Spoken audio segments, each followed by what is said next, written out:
Hello बच्चों, आज हम डिस्कस करेंगे डैम्प्ड एंड अनडैम्प्ड ऑसिलेशंस। अभी तक तो हम ये मानकर चल रहे थे कि मैंने अपनी बॉडी को साइड में किया और उसने ऑसिलेट करना शुरू कर दिया। लेकिन जब मैंने साइड में किया तो एटमॉस्फेयर भी तो है, डैम्पिंग फोर्स भी तो मैंने काउंट किया ही नहीं अभी तक तो मैंने क्या किया, मैंने जो काम किया बस उसको मैंने रिजल्ट चेक किया। There can be damping also.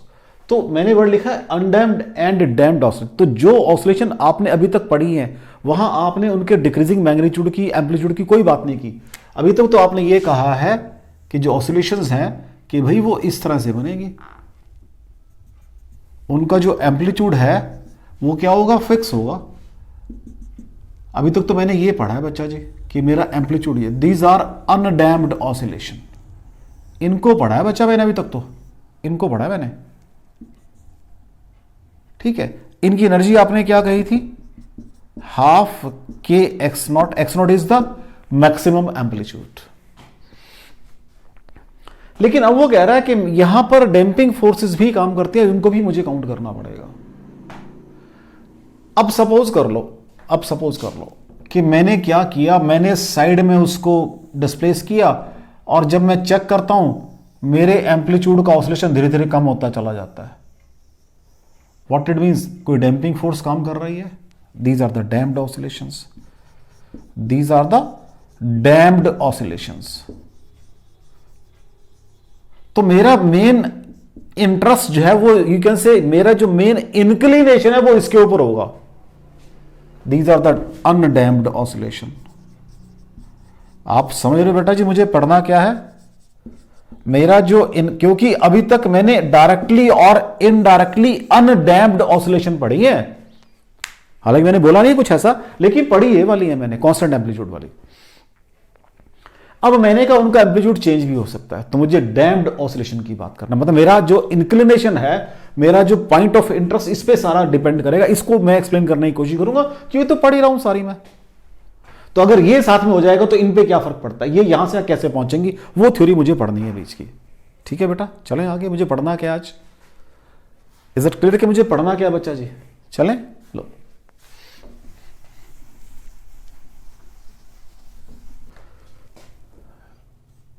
अब मुझे डैम्प्ड ऑसिलेशन को पहले समझना है कि है क्या ये, कैसे समझाऊं मैं आपको, या कैसे मैं समझूं, कैसे मेरे दिमाग में बैठेगा कि भाई ये डैम्प्ड ऑसिलेशन है, मेरे दिमाग में कैसे बैठेगा, कोई बात। उसके लिए हम एक छोटा सा एक्सपेरिमेंट करते हैं अभी, वहां से शायद हमें क्लियर हो जाएगा। मैंने कहा एक मेरे पास स्प्रिंग है, ये स्प्रिंग है, इसके साथ मैंने एक मास अटैच किया हुआ है, दिस इज मास, ठीक है बेटा जी। इसके साथ एक पॉइंटर लगाया हुआ है, ये पॉइंटर मेरा एक स्केल के अराउंड मूव करता है। मैंने इसको नीचे, स्केल ऊपर तक है बेटा, ये मैंने इसको नीचे खींचा मास m को, ये हैवी मास बना दिया मैंने, हैवी मास है ये। मैंने नीचे खींचा तो ये ऑसिलेट करेगा, पढ़कर आया हूं मैं, ऑसिलेशन ऑफ वर्टिकल स्प्रिंग, बिल्कुल पढ़ा हुआ।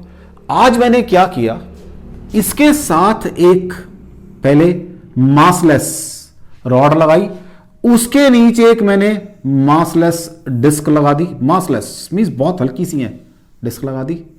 और ये सारा सिस्टम मैंने कहां रख दिया, एक कंटेनर में रख दिया, राइट बच्चा जी, जिसके अंदर लिक्विड फिल किया हुआ आपने, जिसके अंदर क्या फिल किया हुआ, लिक्विड फिल किया हुआ है।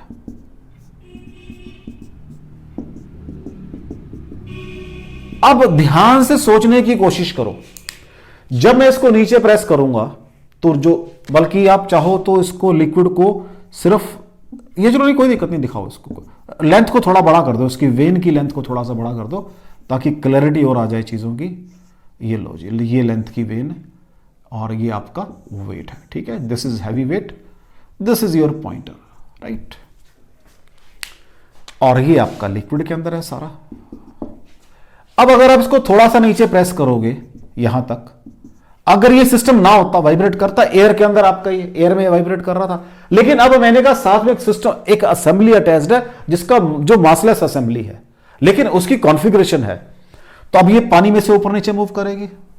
तो मैंने क्या फाइंड आउट किया कि जो स्केल है वो स्टार्टिंग में तो जो एम्पलीट्यूड दिया था, ठीक है, धीरे धीरे वो कम हो रही है।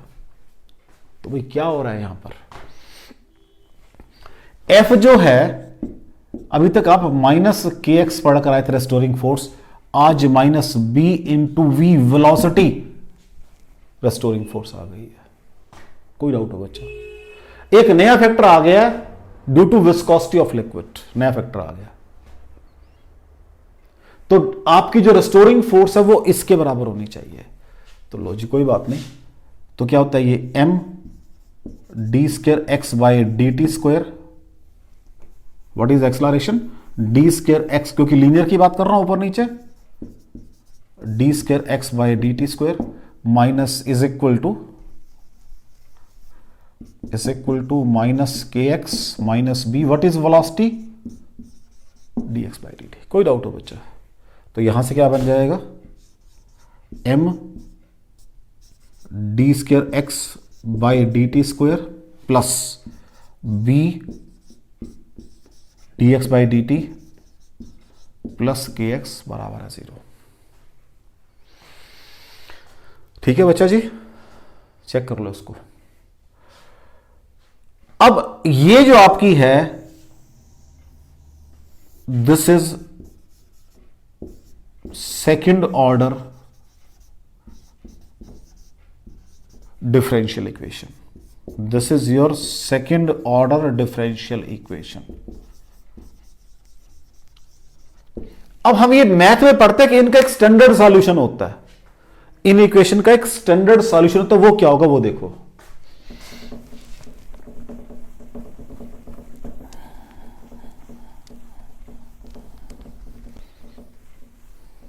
लो जी, व्हाट इज डिफरेंशियल इक्वेशन का सॉल्यूशन क्या बनेगा? x is equal to X naught E raise to minus B T by 2m cos of omega dash into T plus five. मैंने ओमेगा डैश क्यों लिखा है? कि नेचुरल फ्रीक्वेंसी से different है फ्रीक्वेंसी उसकी।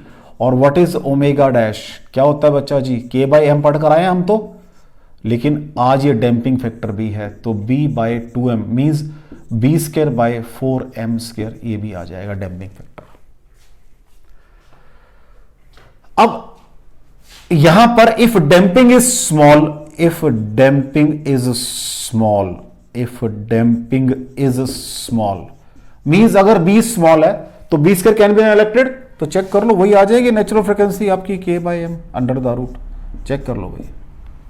अच्छा, अभी इसके अंदर क्या कहा आपने? उसको हम ऐसे भी लिख सकते हैं E raise to power minus gamma T. तो what is gamma? b by 2m। इसको डैम्पिंग फैक्टर बोलते हैं भाई। कोई डाउट हो बच्चा? अब एक न्यूमेरिकल करते हैं, थोड़ा सा और कॉन्सेप्चुअल क्लैरिटी आ जाएगी इस चीज की हमारे को।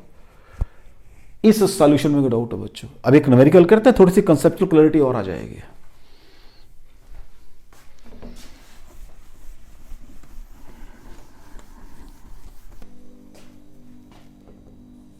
प्रॉब्लम देखो बेटा, a damped harmonic oscillator, a damped harmonic oscillator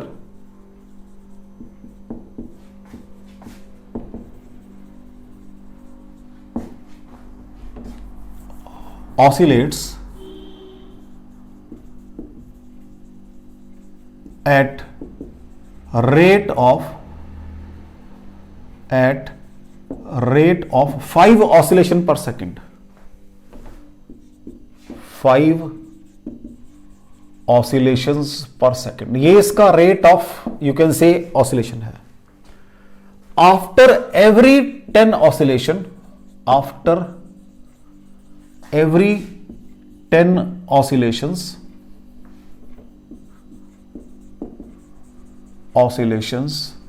its amplitude reduced to half, its amplitude reduced to half means आधा हो जाता है भाई। In how much time, in how much time amplitude will become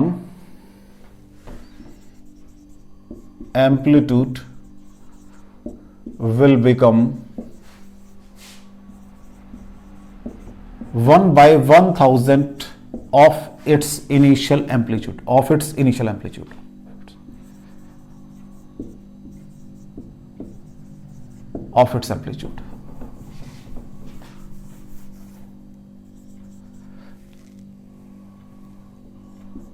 ये question है भाई आपके पास। अभी आपने कहा है कि मेरे पास जो डिस्प्लेसमेंट इक्वेशन है X naught E raised power B by 2m into T cos of omega dash plus 5, तो this is your amplitude equation, this is amplitude of equation, this is any time. वो कह रहा कि अब तो कह रहा आधा हो गया वो, तो क्या कह रहा है आपको वो एम्पलीट्यूड। फर्स्ट पहली बात तो क्या है, आराम से काम करते हैं, व्हाट इज एम्पलीट्यूड, क्या हो जाएगा X naught E raise to minus B by 2m into T, यही कह रहा है बच्चा जी वो।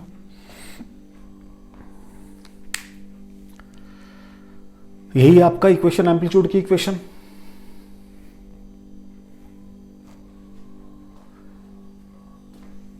आफ्टर एवरी टाइम वगैरह सब दे रखा है, निकालने की जरूरत नहीं मुझे कुछ भी, सब कुछ दे रखा है। तो व्हाट इज फ्रीक्वेंसी, फ्रीक्वेंसी कितनी है बच्चा जी 5 ऑसिलेशन पर सेकेंड, 5 ऑसिलेशंस पर सेकेंड, ये फ्रीक्वेंसी है बच्चा जी, ये फ्रीक्वेंसी दी है उसने मेरे को। पहली बात थोड़ा शॉर्ट लिख देता हूं ताकि वहां तक ना पहुंच पाऊं मैं।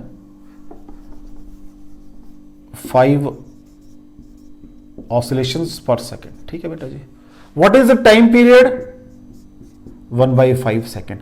After every 10 oscillation, time of 10 oscillation, time of 10 oscillations बराबर है 10। तो ये सब कुछ दिया है आपको कि आफ्टर एवरी 2 सेकेंड ये टाइम, ये आधा हो जाता है। तो व्हाट इज, इसको सारे को ऐसे लिख देते हम, तो ए बराबर है A naught E raise to power minus gamma T, इसको सारे को गामा मान लिया मैंने, क्योंकि कैलकुलेट करने की जरूरत नहीं ना बेटा, या तो दिया होता मेरे को, या चलो आप चाहे बी बाई एम लिखो, कोई फर्क नहीं पड़ेगा उससे। तो कितना हो गया बेटा ये ए नॉट बाई 2 हो गया, कितने टाइम में माइनस गामा इंटू 2 सेकेंड में आधा हो गया। कोई डाउट हो बच्चा? तो यहां से ई रेस टू 2 गामा बराबर 2 आ गया, taking log of both side, तो 2 गामा बराबर है नेचुरल लॉग ऑफ 2 आएगा। और what is gamma means B by 2, B by 2 है, वही की बात है, बी बाई 2 फैक्टर निकाल रहा हूं मैं, नेचुरल लॉग ऑफ 2/2, ये मेरे पास गामा आ गया। बस अगले में यूज करना है, कितने टाइम में इतना हो जाएगा उसको यहां यूज कर लो बच्चा जी। तो क्या कह रहा है वो, एम्पलीट्यूड हो जाए मेरे पास 1/1000 टाइम्स, कितने टाइम में E raise to power minus gamma T. अब गामा मैंने निकाल रखा है वहां पर, तो ये 1/1000 आ जाएगा बच्चा जी। तो ये आपके पास 10 रेस, चलो कोई बात नहीं, 1/1000 is equal to E raise to power minus gamma T, और 10 रेज़ टू पावर 3 बराबर है E raise to gamma T, taking log of both side, 3 natural log of 10 बराबर है गामा टी। टाइम पूछ रहा है आपसे वो, गामा आपको मालूम है, तो ठीक है बच्चा, इसको रब कर ले या इसको इधर लेके चले, नहीं इधर लेके चलते हैं। तो 3 नेचुरल लॉग ऑफ 10 बराबर है गामा, गामा कितना है बच्चा जी natural log of 2 divided by 2 into T, यही है बच्चा, चेक कर लो। अब दोनों नेचुरल लॉग हैं, आराम से काम करेंगे, इधर भी सिंपल लॉग बना सकता हूं 2.3026 करके, इधर भी सिंपल लॉग बना सकता हूं, वही काम करूंगा, क्योंकि सिंपल लॉग 10 पता है मुझे 1 होता है। तो अब ये बन जाएगा, यहां से आ जाएगा t इज इक्वल टू 2 3 6, ठीक है, into 2.3026 into log of 10 divided by 2.3026 into log of simple 2। तो ऊपर तो आ गया बेटा जी 6 डिवाइडेड बाई ये होता है 0.3010, तो अप्रोक्सीमेटली 19 पॉइंट समथिंग या 20 सेकेंड आ जाएंगे approximately.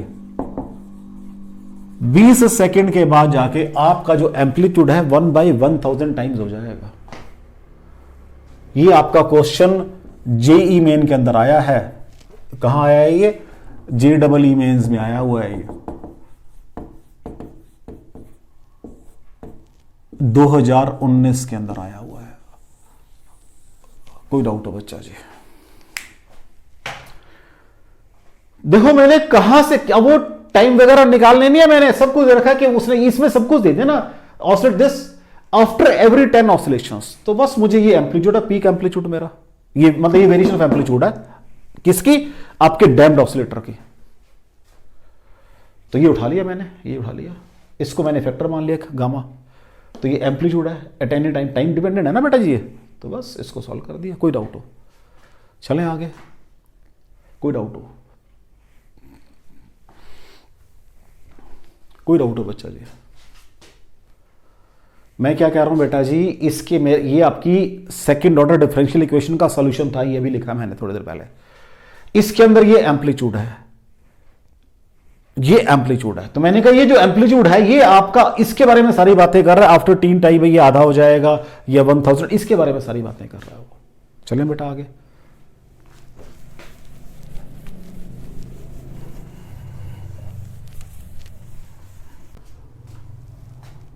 Next is free forced and resonant oscillation।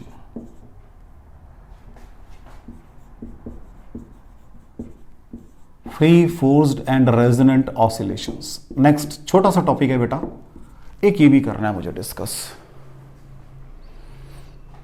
कहता फ्री ऑसिलेशन क्या है, ये पेंडुलम है, बड़ा आराम से समझ आएंगे आपको। मैंने इसको यहां वाइब्रेट साइड में छोड़ा और कहा भी चल अपने आप चल, तूने चलना है।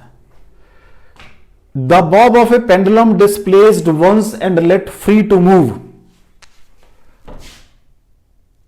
The bob of a pendulum displaced once and let free to oscillate। ठीक है जी, this is your free oscillations, free oscillations, that is free oscillations। कौन सी है बेटा ये, फ्री ऑसिलेशन है। अब वही पेंडुलम है, यहां लाके मैंने इसको पकड़ रखा है बाय हैंड, मैंने पकड़ रखा है इसको हैंड में, and moved at my own will. The Bob of A pendulum displaced, pendulum held in hand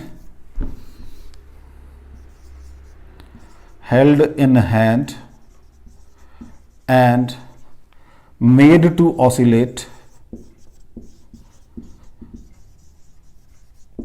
at my will, at my own will. जो मेरा दिल करता है भाई, तो मैंने उसको कहा है, मजबूर किया तो ऐसे चल, फोर्स्ड ऑसिलेशन।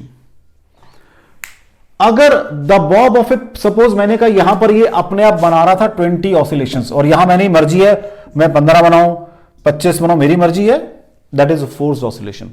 अगर मैं यहां पर भी 20 ऑसिलेशन बना दूं by applying force, that is resonant oscillation. The Bob of A pendulum, the bob of a pendulum held in hand and made to oscillate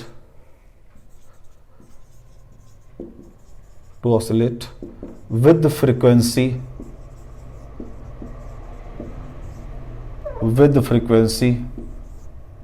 ठीक है बेटा जी, with the frequency equal to its natural frequency, equal to its natural frequency। ठीक है बच्चे, तो ये हो जाएंगी आपकी रेजोनेंट ऑसिलेशन। तो ये हो जाएंगी रेजोनेंट ऑसिलेशन। ये कौन सी थी बेटा जी, ये थी आपकी फोर्स्ड ऑसिलेशन। तो आपका फ्री में कोई फोर्स बाहर से काम नहीं कर रही, फोर्स्ड में काम कर रही है, लेकिन फ्रीक्वेंसी डिफरेंट है। नेचुरल में, सॉरी रेजोनेंट में भी फोर्स बाहर से काम कर रही है, लेकिन फ्रीक्वेंसी वही है। तो यहां एम्पलीट्यूड ऑफ ऑसिलेशन बढ़ जाता है। फिर यहां पर कोई डाउट हो, इसको मुझे पढ़ना है भाई। तो मेरा मेन स्ट्रेस रहेगा फोर्स्ड ऑसिलेशन के ऊपर, इस पर रहेगा, क्योंकि रेजोनेंट में तो बराबर हो जाएगी तो वो जस्ट रिजल्ट आ जाएंगे। मेरा मेन स्ट्रेस किस पे रहेगा बेटा जी? फोर्स्ड ऑसिलेशन के ऊपर रहेगा। कोई डाउट हो? चलें आगे, नेक्स्ट देखो बच्चा, कोई डाउट हो बच्चा?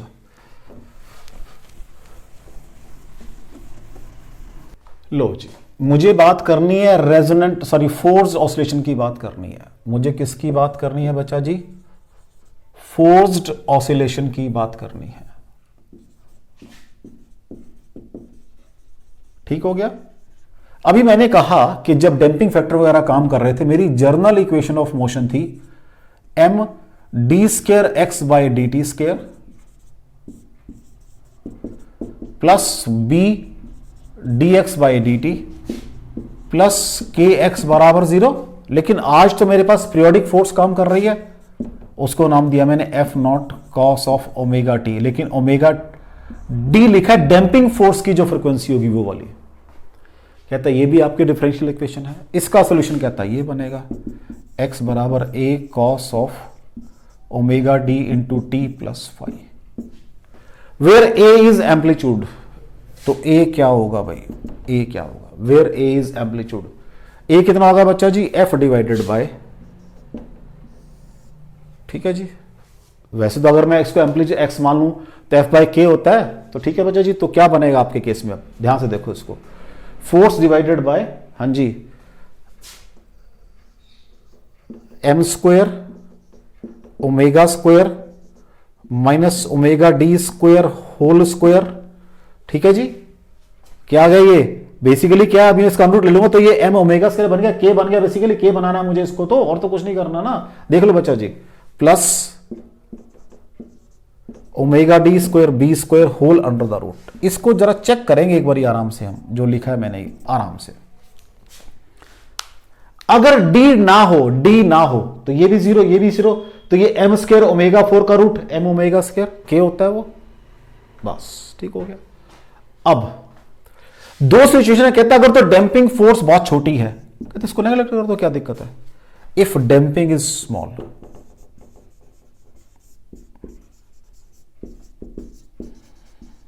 तो व्हाट इज एम्पलीट्यूड? a बराबर है f divided by m omega square minus omega D का स्क्वायर। चेक कर लो बच्चा जी, क्योंकि रूट से काट दिया मैंने। सेकंड केस कहता है इफ नेचुरल फ्रीक्वेंसी मींस जो ओमेगा है is close to damping frequency, is close to damping frequency, damping frequency ING means that is omega nearly equal to omega D. तो फिर सिर्फ क्या रहेगा? a बराबर है f बाय, चेक कर लो, ओमेगा डी और b हो जाएगा भाई, चेक कर लो। अब जो b है ये आपका मटेरियल का क्या था? विस्कोसिटी वाला फैक्टर था, मींस वेलोसिटी डिपेंडेंट है, और ये डैंपिंग फ्रीक्वेंसी डिपेंडेंट। मींस अगर विस्कोसिटी भी है और ये डैंपिंग फैक्टर भी है, तब ये एम्पलीट्यूड आपका फाइनाइट होगा। क्या होगा? एम्पलीट्यूड क्या होगा? फाइनाइट होगा। व्हाट इज सेइंग कि आपने कहा अगर वो बिल्कुल नियरर पहुंच गया, लेकिन ये वाले फैक्टर भी हैं, आपने कहा डैंपिंग फ्रीक्वेंसी भी है, कुछ क्लोज है लेकिन वैल्यू तो उसकी है ना, और बी की भी कुछ वैल्यू, तो ये फाइनाइट फैक्टर आएगा, ये इनफाइनाइट नहीं आ सकता। कोई डाउट हो बच्चों? चलें आगे। फिर उसने क्या किया?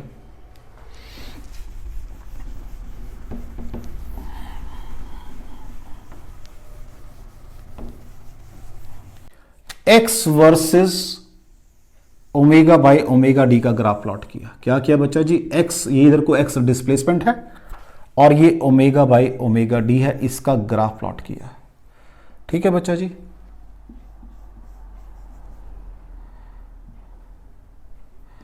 तो पहले ग्राफ प्लॉट किया, this was the situation. First factor के ऊपर कहीं डैंपिंग, मतलब कोई डैंपिंग फैक्टर था, मैंने डैंपिंग को कम करता चला गया और कम किया।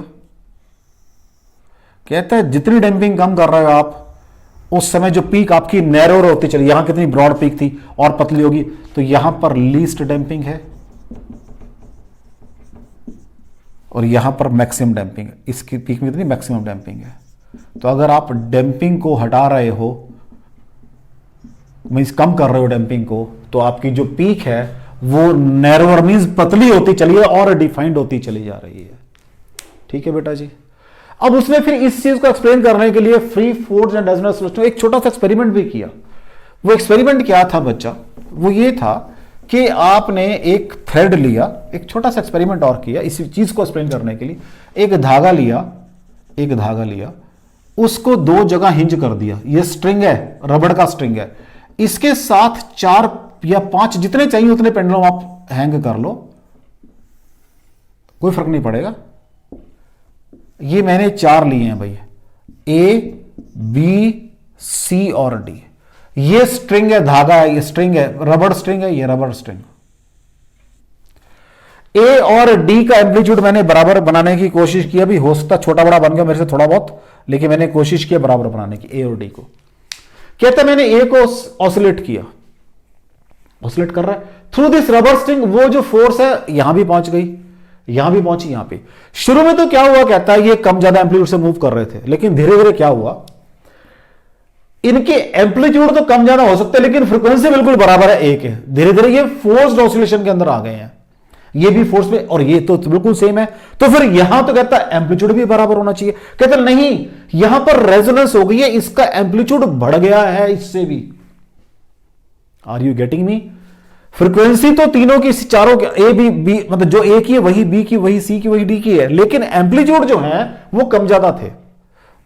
राइट मेरा बेटा, क्योंकि ये फोर्स ऑसिलेशन। लेकिन यहां मैंने क्या किया कि यहां तो मैंने कहा बिल्कुल लेंथ बराबर है, तो जब लेंथ पर तो एम्पलीट्यूड सेम आना चाहिए था। कहता यहां एम्पलीट्यूड और बढ़ गया है ड्यू टू रेजोनेंस। तो यहां पर हम रेजोनेंस जो है वो इसके अंदर देख सकते हैं और फोर्स्ड ऑसिलेशन इसके अंदर देख सकते हैं। ये मैंने फ्रीली ऑसिलेट कराया था कहता आपका।